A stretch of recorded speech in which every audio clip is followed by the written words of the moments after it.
ये प्रियंका गांधी जी को भी याद रखना चाहिए। चाहे आपका भूतकाल हो, चाहे आपका वर्तमान हो, आप सब लोग, जब आप लोगों के चरित्र में जो है किसी तरह की मर्यादा नहीं है। प्रधानमंत्री का कैरेक्टर, राजनाथ सिंह, ये हमारे चरित्र पे बोल रहे थे, हमारे पॉलिसीज पे नहीं बोल रहे थे।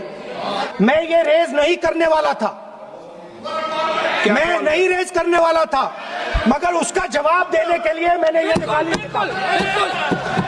बिना तथ्यों के कोई बात नहीं करें। लेकिन बिना तथ्य के बहुत सालों के लिए ये हम पर आरोप डाल रहे हैं। हम चुपचाप सुनते हैं, इनको भी थोड़ी सी संतुलन होनी चाहिए। सुनने की थोड़ी सी हिम्मत होनी चाहिए। आप में हिम्मत है तो भविष्य की बात करिए, हिम्मत है तो बात करिए कि बेरोजगारी क्यों है, कि पेपर लीक क्यों होते हैं। ये किसी और बात के काबिल ही नहीं है, सिर्फ ध्यान भटकाना है जनता का। आज देश का युवा कितना परेशान है, कितनी मुश्किल में है। पेपर लीक होते रहते हैं, बेरोजगारी है, महंगाई इतनी बढ़ चुकी है। इसकी चर्चा हम सदन में क्यों नहीं कर रहे हैं? तो देश के लिए हैं, हम देश के लिए हैं। आप चुनाव के लिए, हम देश के लिए हैं। हम जितने भी चुनाव हारे, हम यहाँ बैठे रहेंगे और आपसे लड़ते रहेंगे और आपकी विचारधारा से लड़ते रहेंगे। अपने इस देश के लिए, अपनी इस मिट्टी के लिए लड़ते रहेंगे। आप हमें रोक नहीं सकते। और जहां तक जवाहरलाल नेहरू जी की बात है, जितनी देर हमारे प्रधानमंत्री, देश के प्रधानमंत्री रहे हैं, 12 साल हो गए हैं, लगभग उतने ही सालों के लिए जवाहरलाल नेहरू जी जेल में रहे। किस लिए? इस देश की आजादी के लिए। उसके बाद 17 साल के लिए प्रधानमंत्री रहे। आप बड़ी आलोचना करते हैं इनकी, लेकिन अगर इन्होंने इसरो नहीं बनाया होता तो आज आपका मंगलयान नहीं होता। अगर DRDO नहीं बनाया होता तो तेजस नहीं बनता।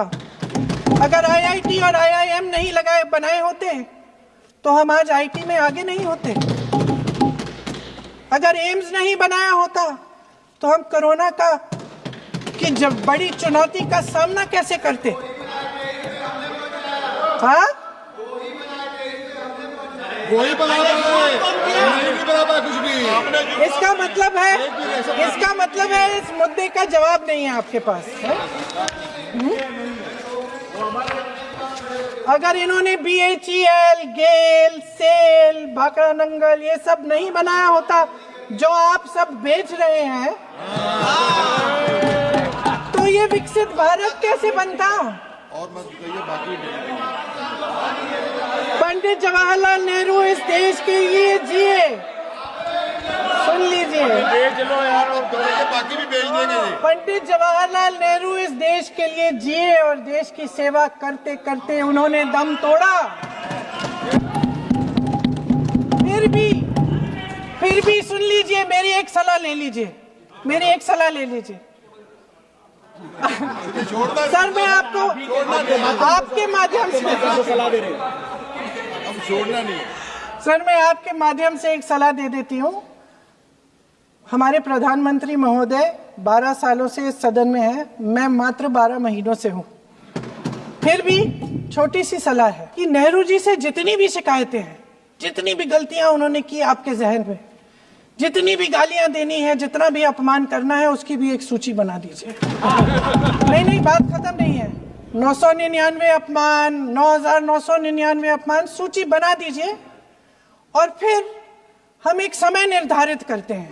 अध्यक्ष महोदय जी से पूछेंगे, एक समय निर्धारित करेंगे, 10 घंटे, 20 घंटे, 40 घंटे, जितने घंटों में आपकी ये शिकायत पूरी हो जाए, माननीय सदस्य, आप शांत हो जाए और हम बहस कर लेंगे।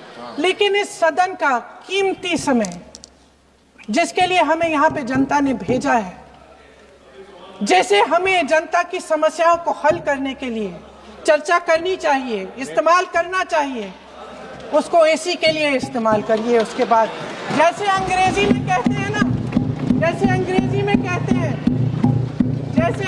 में कहते हैं कि once and for all let's close the chapter। Close कर लीजिए। देश सुन लेगा क्या क्या शिकायतें हैं, किसने क्या किया, इंदिरा जी ने क्या किया, राजीव जी ने क्या किया, परिवारवाद क्या होता है, नेहरू जी ने कौन सी गलतियां की, सुना लीजिए, फिर खत्म।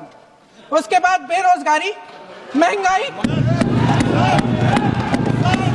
महिलाओं की समस्याएं, जो पीएमओ में हो रहा है उसकी बातें, उसकी चर्चा, जो बैटिंग ऐप के बारे में हो रहा है पीएमओ के अंदर।